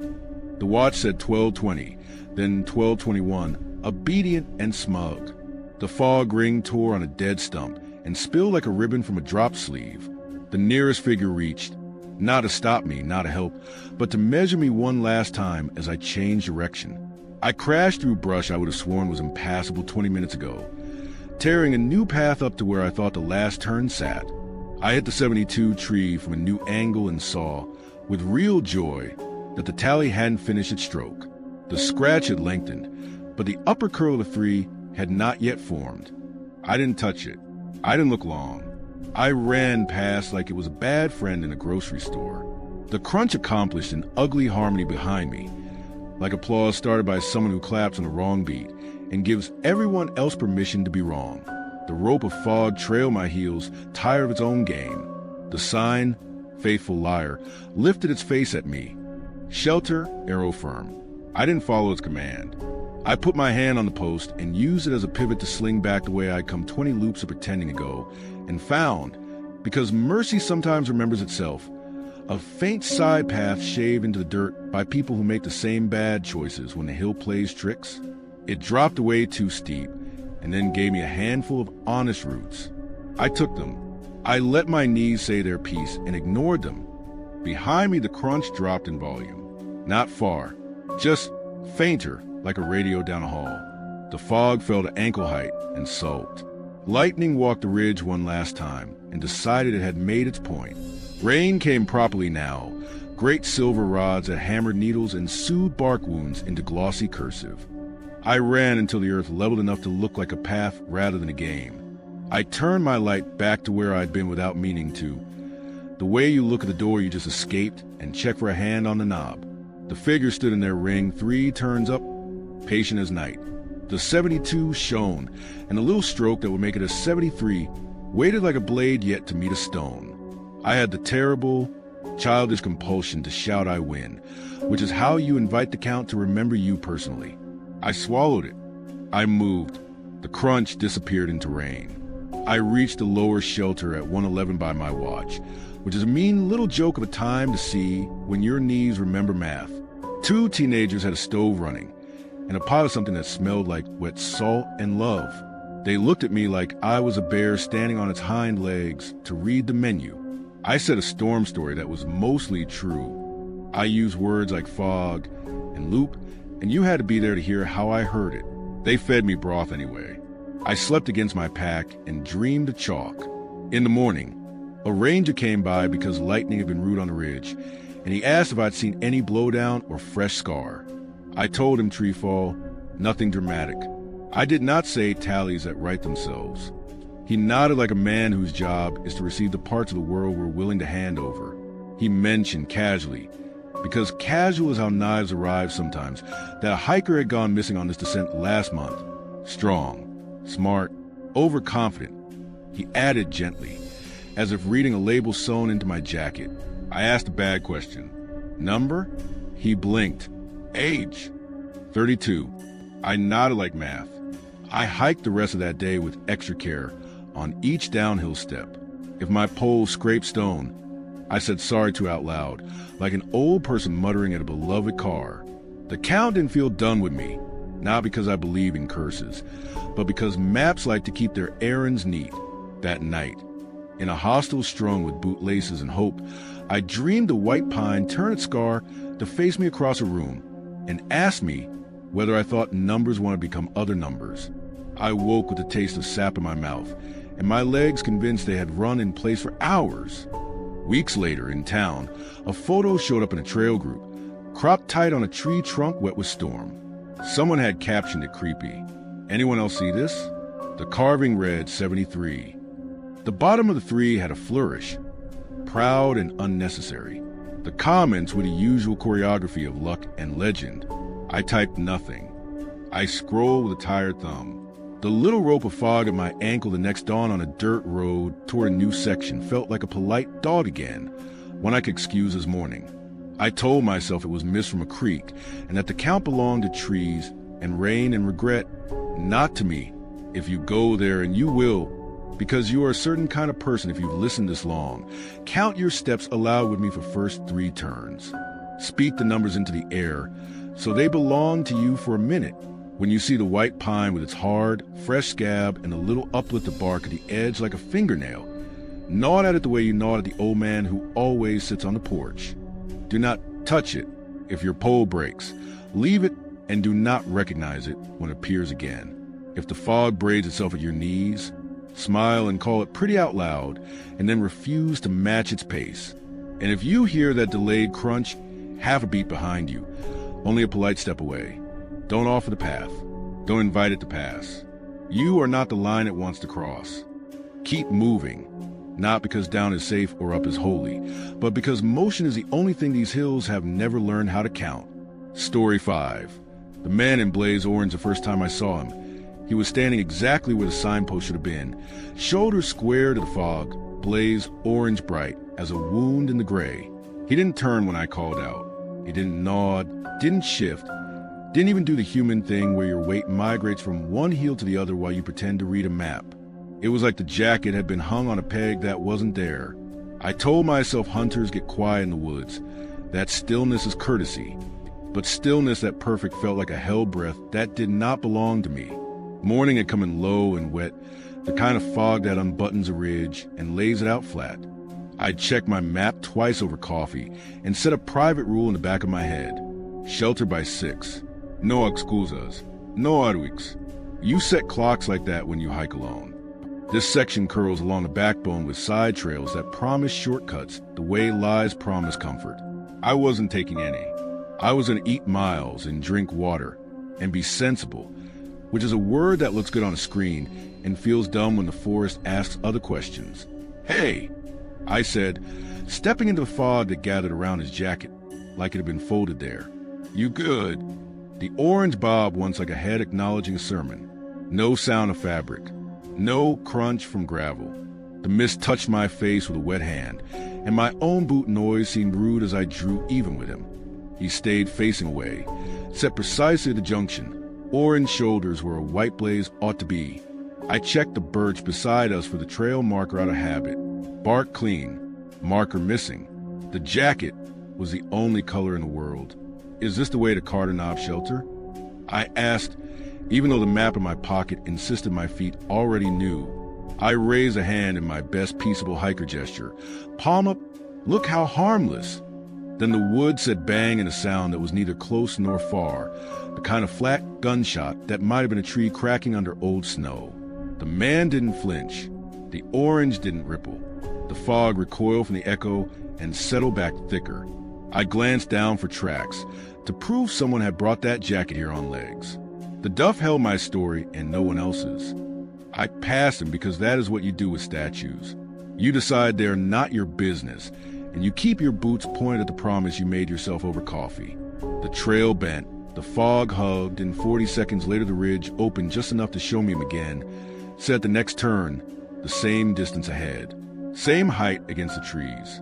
Same slant of shoulder, as if he were watching something that needed watching on a horizon the fog had taken. I laughed out loud, a small sound, because the alternative was rating my sanity aloud like a teacher with a red pen. You tell yourself you're being followed because someone's being careful, or because you misjudged angles, or because ridges echo bright color in strange ways. You slow to invite a pass. The jacket stays the same distance, close enough to see, far enough to be none of your business. I ate a handful of almonds.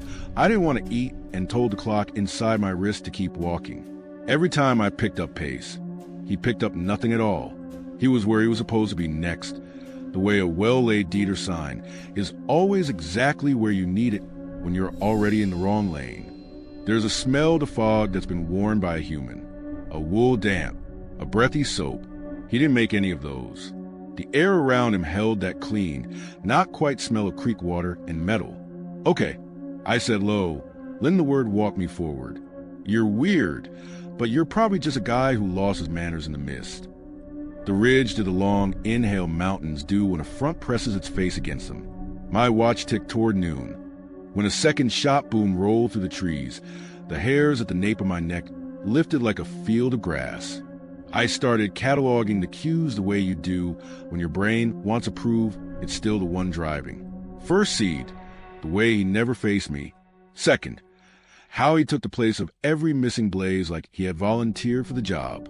Third, no footfalls, not even the soft knock of a heel on a root.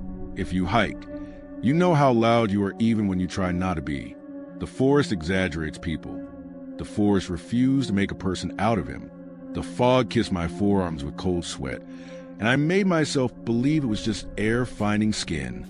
I rounded a cluster of laurel where the trail bottlenecks and had to duck a dead fir limb that hadn't been there last season. The orange waited beyond. Same distance, same angle. I stepped sideways to catch his profile. There should have been a hat brim, an ear, misbeaded hair. There was only the jacket's back.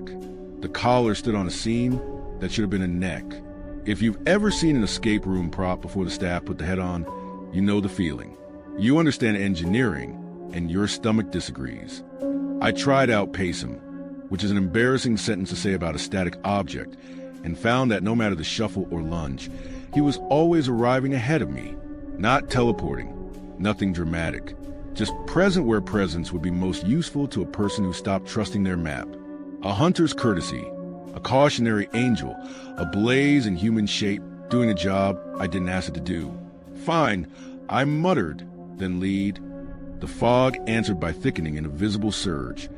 The way steam takes back a lid. At the next fork, I watched him for a full minute, willing some twitch of humanity. My own breath made little weather systems around my mouth. He starred away, patient. When I finally took the path he seemed to guard, he drifted forward like a boat without oars. The distance never changed, only the trees did. It was relief and insult together. If you've ever been followed by an answer you didn't trust, you understand both. A scrap of color snagged my eye at face level 2 turns later. Blaze orange. A torn thread caught on a beech twig, fluttering like a signal. I plucked it without thinking, because you pick trash, always, and the strand buzzed on my finger like a guitar string plucked by a bored god. The next bang in the trees came quicker on the heels of a wind that didn't move leaves. Ahead, the jacket stood at a small bridge where I'd once seen a posted warning. The paper was gone. The jacket was not. Are you lost? I called, louder than politeness likes, telling myself maybe he couldn't hear, maybe he was old, maybe I was making a shy man into a monster, because I don't like my own company as much as I pretend. The orange did not dip or tilt. The fog thickened across the water, like linen dragged on a table. I checked the planks because I like facts. Dry, no fresh scuffs, no grit from boots. My own prints would be the first. When I crossed and looked up, he stood at the far end already, exactly so far ahead that a person who needed guidance would feel grateful and a person who distrusted shortcuts would grind their teeth. The locker in my chest shut with a soft click then. Not fear exactly, just a recognition that I was a story I didn't choose. I tried my compass to prove I hadn't thrown away all good tools to follow a coat. The needle jittered like a bug in a jar, and then sighed on to north with all the conviction of a coin landing on its edge. My phone's map winked on, winked off coy. The time stayed honest, neutral as a clerk. 1300.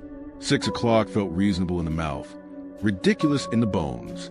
At a larger junction where 3 ways met, he stood dead center where the post hole should have been. Fog pulled at his boots, if boots existed, and I realized what had been wrong about the sound since morning. My steps, rude and solid, carved their little noise into the duff. His did not. He didn't even make the whisper a pant leg makes brushing brush. I took 2 quick steps toward him like I could catch him unprepared and close maybe half the distance before the world hiccuped. A flat clap came, like hands slapping wood, and the jacket existed 15 paces further on, angle unchanged. That's when the red herring did its work. I found, wedged under a rock by the trail, a ripped sheet from a register, paper gone soft with wet, and dried wrong so it curled like a leaf. Somebody had written, "The man in orange isn't a man," and someone else had drawn a little stick figure with a blank circle for a face. Under that, printed in an old habit I hated my own hand, I read my trail name and a date from years back, a route I remember by smell. The handwriting matched mine exactly, the same overeager slant on vowels, the same guilty dark on every T. I laughed and accused a trail friend in my head and loved them for the prank that proved the universe sane.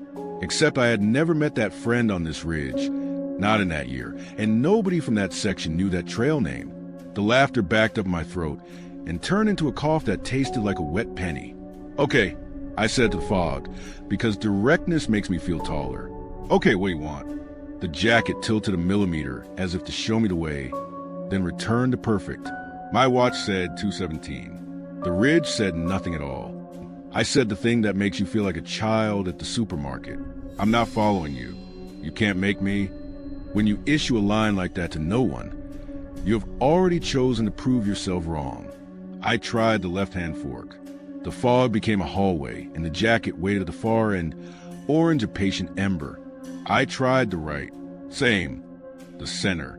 Of course. The gunshot echo returned then, closer. More the idea of a shot than the sound of one, a punctuation mark with no sentence. My heart adopted the rhythm of it by accident. And once I noticed, I couldn't unnotice how easily my breath tried to match the beat polite danger sets. There's a point in every horror where you help the thing by deciding to get it over with. At 3:22 by my watch, I ran, shoulders forward, hands dumb in front of me like a kid on a playground, packed thumping into my spine with the loyalty of a dog you regret teaching tricks. The jacket held its distance, a promise always almost broken, until the fog made a room of the trail and pressed its walls in close. The orange, kind as a sign, superimposed itself at the center of all possible choices. I went harder. My calves told their small church bells. My throat burned cinnamon, which made no sense. You don't want to hear how many minutes I chased a coat. You want the moment it stopped letting me pretend. Here it is. A wind that wasn't wind brushed my cheek from the wrong direction, and the jacket finally turned. It did not reveal a face. It revealed another back of the same blaze orange, nested inside itself like a trick box. Collar within collar, shoulder within shoulder. A hollow where a chest should be, lined with the same bright fabric, like a tunnel built to leave. The gunshot echo cracked from directly to my left, and the figure split with the neat cruelty of a good magic trick. One orange ahead on the main trail, one to the right toward the dark draw of pines, one to the left where the ridge falls into laurel. I had the thought grief gives you when it sits up and starts walking. Ridiculous and absolute. It's not a person, it's a signal. It isn't moving to help you. It is offering options until you choose yourself wrong. I stood stupid in the middle of the fork and felt the fog lick my calves. 6 o'clock was a joke now, a bedtime lie. The orange on the left rotated without rotating, the illusion of a body shifting weight. And I saw, with a shock, I felt in my teeth, my own posture reflected back at me. Shoulders pitched, head angle, the little right lean I do when my ankle starts in with its old grievance. The jacket wore me. I took a step toward that copy, because humans are doomed to love mirrors. The echo boom came again, and the left-hand orange drifted back, as if I'd moved it with a rope. The center one, the first, resumed the shape of a guide. The right-hand one flickered the way heat does above a road, and then settled. I spoke like you do when you want to reset the world. Stop. The jacket stopped. The fog breathed. The woods waited for my stain. I wish I could tell you I chose like a hero or a scientist. I chose like a hiker who had promised themselves a shelter and had taught their feet to trust blazes, even when blazes weren't pain anymore. I took the center path and the jacket went with me. The other two hanging like after images in peripheral vision until the trees erased them in the patient way erasers do. The faint ghost of their orange still walking beside me for a while before it gave up. The trail turned mean then, rocky in a way the map had not warned, and the jacket never stumbled because stumbling requires legs. A small voice, late to the party, suggested I leave the trail entirely and slide a contour down until I met water and followed that to a road. The ridge laughed by doing nothing. My compass tried a new trick where it fixed itself to north and then started walking away without moving the needle. For 18, I said the hour out loud because numbers feel like planks you can lay across mud. The jacket stood with its distance precise and waited at another junction not on my map. The fog had a wet wool weight now. Little droplets formed on the hairs of my arm. You want a red herring's end? Here. I found a second register scrap snagged in laurel, newer, pen indents deep from a heavy hand. The note said locals tell this ghost story to keep people from wandering during hunting season. Smart. Wear bright. Stay on trail. The paper smelled like a glove. I laughed once in relief so hard my chest ached, and then flipped the note to find my own trail name again, in my own tidy, shameful letters, below a date that hadn't happened yet. I did not laugh the second time. I tucked the note in my pocket, without looking because looking is consent. At 5:07, with the light in the world turned milky and thin, I reached the last fork before the long descent. The jacket waited in the middle, the place where a sign ought to be if people still did signs. The fog stepped up against my thighs like surf. My watch hand moved in a steady little prayer. 6 o'clock existed on the same planet as home. I'm done, I told the jacket, which is a funny thing to say to a garment. You don't get to shepherd me off a cliff. The jacket performed stillness. The boom came again, a half beat behind my heart. I did the bad, smart thing. I ran at it. You can close space on a real body. You cannot close space on an idea that arrives where you're going to need it. The jacket made room for me and didn't make room at all. The fog hardened at my chest like a padded door, and for the first time in hours, I felt fabric. The nylon was cold and dry. The press was inside my ribs, not against them, like something softly gauging whether there was room. I jerked back with sound I will not repeat here, and the jacket rocked a fraction like the world had a hinge. Enough, I said, which isn't a spell but feels like one when you mean it. I stepped off the trail and into laurel hook and rotten stump and honest ground, because honest ground hurts, and trails that start offering you choices you didn't ask for do not. The jacket did not follow. It pivoted without pivoting to the next turn, and waited there for me that still believed in help. The fog protested by rising. The gunshot echo came one last time from nowhere and everywhere, like a door slamming in a room with no doors. I bled my way downslope in bruises and bad language, letting gravity take me where it takes everything foolish. The woods accepted my weight. My footsteps were rude and real. A creek I had no right to find opened its mouth and told me free water always tastes cleaner than fear. I followed it until the fog thinned and the ridge behind me shut its own book. When I found a road with a number and a ditch and a flat honesty of double yellow paint, I cried the small, private cry of a person who made a bad choice early and an uglier choice late, and survived both by accident. Rangers found my pack-a-day later hanging from a low branch near the fork, where a sign should be. It was my pack and not mine. Mine has a bite taken out of the hip belt foam by a metal fence I crossed 3 summers ago. This one did not. They said a kind soul must have hung it there so no animal took it. My headlamp looped over the straps shown when they tapped the power button with a knuckle. Good batteries, they said. Responsible. They found, folded neatly on a flat rock by the junction, a blaze orange jacket in a size that would have fit me if I were the kind of person put myself in something bright as a fruit. They did not find a signpost with a hole in the ground, remembered one. I went back weeks later with 3 friends and more daylight and the sort of bravado that passes for proof in groups. The ridge was polite and let us act like people who had a destination, which we did and didn't. At the big junction, an actual wooden post had been returned to its proper place. A new white blaze winked from the birch. The world had paperwork again. We laughed because laughter lets lunch taste better. When the fog lifted, just for a second, I saw orange at the far end of line of sight that should have been trees. He stood in the old spot, facing away, polite as a host at the door you won't be using, if you ever see him, and you will, because the ridge loves repetition. Do not ask for help. Do not ask for a shortcut. Check your map. Count your steps. If the sign is missing, do the dumb, honest thing and turn around until you find the last blaze you trust. If the gunshot echo comes from the wrong direction, tell the air you heard it and then stop, letting your breath keep time with it. And if the jacket turns and shows you the back of itself where a face ought to be, remember this. Some things aren't here to guide you. They're here to get you to choose. I still hike in fog because I am who I am. I still set 6 o'clock rules and break them and apologize to the trees. When I pass a junction that has its sign, I touch the post like a person greeting a friend outside a diner. The wood is real. The paint chips.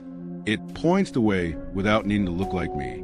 In my closet, there's a thrift store windbreaker the color of a caution cone that I tell myself I keep for road walks. On sleepless nights, I take it down and hold it to the light and wait to see if the inside contains more orange or the idea of a mouth. If you catch my story at a campsite, don't put it in your register as a warning. Registers are for weather and jokes and small kindnesses. Tell a friend the simple, boring thing. Stay on trail. Trust paint. If a man in blaze stands where the sign should be, tell him he can keep the slot warm for someone else. Tell him you already know the way, and mean it when you say it, even if you don't. Sometimes the forest only wants to know whether you belong to your own feet. Sometimes it wants more. And that was the end of tonight's journey through the Appalachian dark. 5 stories, 5 warnings, and the kind of quiet that doesn't stay quiet for long. If you've ever hiked a trail alone, you know, the woods don't have to scream to tell you something's wrong. Sometimes all it takes is a sound out of step, a light that shouldn't flicker, or a shadow that doesn't blink. If any of these stories follow you into the night, well, just keep walking. Don't stop to listen. Because the things that live in places like these, they love when you stop to listen. Thank you for walking this path with me tonight on Whispering Abyss. If you enjoyed the unease, leave a like, drop a comment telling me which story haunted you the most, and subscribe so you don't have to face the dark alone. Until next time, keep your light close. And if you hear something breathing behind you, don't turn around. Good night.